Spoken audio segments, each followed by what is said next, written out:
Yo guys, what is up? Max here in our Palworld video, and today we're going over 10 of the must-have pals that you should be catching before you're level 30.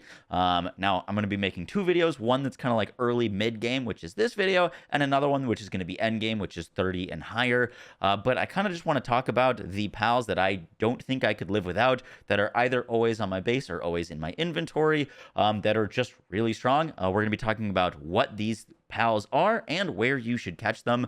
Hope you guys enjoy the video. Let's get right into it. For the format of this video, we're going to start with 5 pals that I recommend having in your party, and then we're going to do 5 pals that I recommend having in your base at all times. Let's get into it. So to start us off, we're talking about Quivern. Now, Quivern is a dragon type pal. I caught mine that came with Draconic Breath, which is a dragon type attack, Acid Rain, which is a water type attack, and Spirit Fire, which is a fire attack. So they've got amazing like move sets that they can learn. You can catch one early. Their stats that they come with are really crazy. For example, my Quiver that I have right now is level 23, and it has more attack, 312 attack, than my level 30 Nightwing by like over 100. So these things have really fantastic attack. I have another like crazy looking dragon called Elfidrin that has 312 attack at level 30. Quivern has that same amount of attack at level 23. Now, the Quivern's passive that you unlock comes way later, so you're not going to be using this to ride, but eventually you can use this thing as a flying mount. This is what Quivern looks like, by the way, when you summon it. It is absolutely massive. It is this big, like fluffy, almost like fairy looking dragon type, and they are very, very good to have in your party. Now, to capture Quivern, you're going to want to come to the coordinates on the map, -255, -130. In the bottom of the map, if you open it up, you can see the little axis, and as you move around this, you can see the coordinates. So for all of these monsters, I'll be giving you coordinates where exactly you can find them, and this Quivern will always be level 23, so I'd recommend coming here no earlier than about level 15 to capture this thing. The closer you are in level to monsters, it seems the easier they are to capture. So note, if you come here at level 10, this is going to be quite a difficult one to capture, but of course, obviously, if you get lucky, you get lucky. Next up on our list is Nightwing. Nightwing is the very first pal that you can capture, or the earliest you can find one that you can use as a flying mount. And they actually spawn in the starting area. Just running around here. There was one flying around to this chapel just a second ago. They usually spawn in around level 11. If you go to the PAL deck, by the way, you can always check the habitat of certain monsters. So this is the like starting area, and as you can see, they spawn pretty frequently, which is really great. Now, when you get one of these things, once you get it, you need to build the saddle, and then once you build the saddle for it, you can ride it and use it as a flying mount. Now, because there's a lot of these things, you're going to want to try to find one. I haven't found one myself personally, but find one with the passive skill Swift. If you find a monster that you can ride with the passive skill Swift, it's going to increase its movement speed by 30%, which is a massive help, because if you're going to spend a lot of time riding this pal to get around, obviously finding one with more movement speed is just going to increase your productivity. So at our number 4 slot is Nightwing. There are better flying mounts that you can get later, but this is the first one that you can capture, and it'll just expand the world for you so much once you have it. Next up as a movement pal, we've got Rayhound. Now, Rayhound's passive is that it can be ridden, but it also can double jump while mounted. There are a lot of pals in this game that you can ride. This is the best one that I've found for getting around, and I also captured mine with Swift to give it 30% increased movement speed. The reason I like this one so much is because it has a double jump while mounted, and that double jump is freaking massive. This is the monster, as you can see. It's very, very quick, especially with our Swift, but because we're on the ground, we're not a flying thing, sometimes there's obstacles and things that you need to get over, and just to show you how crazy this jump is, you can like literally jump over massive cliffs and rocks. You can scale mountains with this thing, and so if you're not using a flying mount, or you don't have one, this is the next best thing. Really fast, will help you get around the game very, very quickly. It's just really nice to have. Now, to actually like capture Rayhound, you're going to want to come to the very, very top right of the map.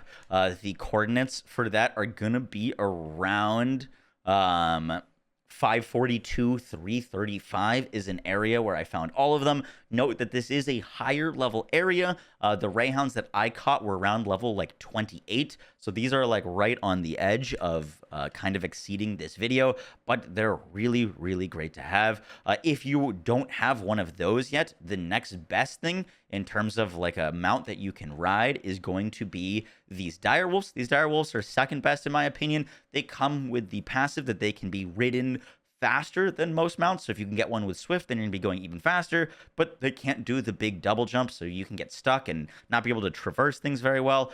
So that's why I think these guys are just straight worse than the Rayhounds. Next up on our list is Warsec. Now this is probably the best fighter that I've found in the game. He comes with ridiculous amounts of attack and defense. He's right now got 430 attack and 418 defense. So basically matching attack and defense. They're great to have around in your like base. However, their passive is so good. When fighting together, it increases your defense and applies fire damage to your attack. So not only do you get this massive beetle, let me show you guys what he looks like, but he will also fight alongside you and increase your damage and your defense. So if you need a pal to have out to attack with, he's great. He learns grass moves and ground moves naturally, so you can have grass, ground, and I even taught him a fire move. I found mine with the hard skin passive so that he gets even more defense, which is really nice to have. The dungeon that has Warsect in it, you can go from the Plateau of Beginnings. If you have a flying mount, it's basically just straight up. The coordinates for the Warsect dungeon are 158. Negative 222. Warsect will be level 30, so I wouldn't recommend coming here until you're like in your 20s to fight this guy. However, once you capture him, I don't think he'll ever leave your party. He's just fantastic to have and really great at fighting. Lastly, we've got our number 1 spot. Now, this Catress has not left my party since I captured her. She comes with the ability, while fighting together, neutral pals drop more items when defeated. You're going to need a ton of leather in this game. Leather is one of the biggest limiting resources. Neutral pals, like the deer, will drop 2 leather whenever you kill them if you have Catress out. So she makes farming really easy. Bones is something that you're going to need a lot of. You're going to get more bones. You're just going to get more drops from monsters when you have her in her party. Not only that, but she naturally learns dark type and fire type moves, which is really strong. She comes with massive amounts of attack. She's not the strongest when it comes to defense, but really great amounts of attack. And she also comes with 2 handiwork. What 2 handiwork is really great for is working around your base. If you ever need to craft anything, obviously you have all your pals working around your base, but they can be doing other things. If you ever need to like craft something, let's say I wanted to make some arrows, for example, if I'm making these arrows, it's going to take a really long time. Catress comes with 2 handiwork, which means she's really great at just beginning tasks for you. Now she's crafting these arrows way faster than I ever could. So as I'm playing the game, I've been constantly just going around killing things with her out. And then when I come back to base, I need to craft something. I just throw her down because she is so great at making things. So obviously great to have on your base, but even better to have in your party. Good attacker, good at helping you build up resources, and good at crafting things. I really recommend, if you're going to farm Catresses, trying to find one with Artisan. This gives it the plus 50% work speed, so it's even better when you need to craft things on the fly. It's just really, really nice to have. If you want to go get a Catress, there is a dungeon that you can go farm, level 23. When I say these dungeons, they respawn every hour. So if you go to Catress and you capture one and it doesn't drop with the passives that you want, or you kill it accidentally, you can come back an hour later and go get another one, which is really great for the condenser, which I'll talk about later. But Catress is at 241, negative 332 coordinates. For our next 5 pals, I want to talk about ones that I really recommend capturing to have working on your base. In this game, not only fighting pals is really important, but being able to build up a plethora of resources so that you can capture more, build more guns, build more spheres to catch more is really important. And these are guys that are really great at working on your base, not so much as being in your party and fighting for you. Now, the first one, and these ones are in no particular order, is Wixen. Wixen comes with 2 kindling. which means that they are really great at doing the fire tasks.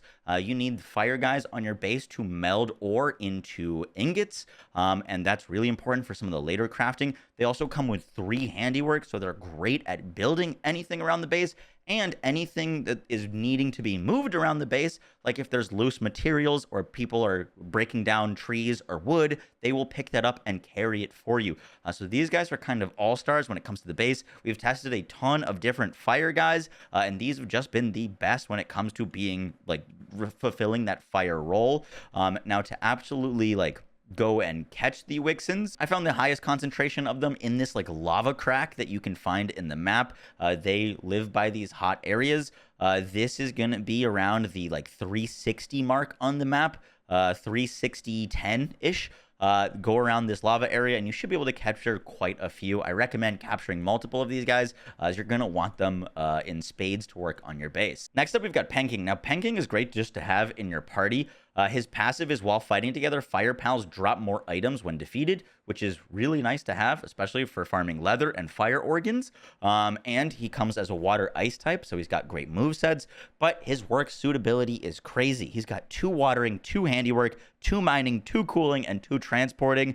He does consume a lot of food, but he will basically do so many different tasks for you on your base. He just does it all. And the watering and cooling is really great if you put a like, for example, we've got these watering things that he needs to water that he does, but he's also got a cooling thing next to it that requires him to be cooling. So we just kind of have our Panking usually residing in this area. The way that this game works is if you have a pal that has a bunch of different things, they'll do a bunch of different tasks and they'll do one and then go do another. If you, for example, just want something to water something, or you just want something to just cool something, then you're going to want to find a pal that only has cooling or like only has watering. So for example, this Azerobe only has watering, so it'll only do watering tasks. So this is a great one to have if you just need watering done. But if you need watering done and some other things done, then like Panking is better. So that's why I'm recommending Panking for our list. Panking can be acquired pretty early on at the coordinates 118, 354. He spawns in at level 15, very close to the starting area. You just go north of the starting area and you'll find his little dungeon.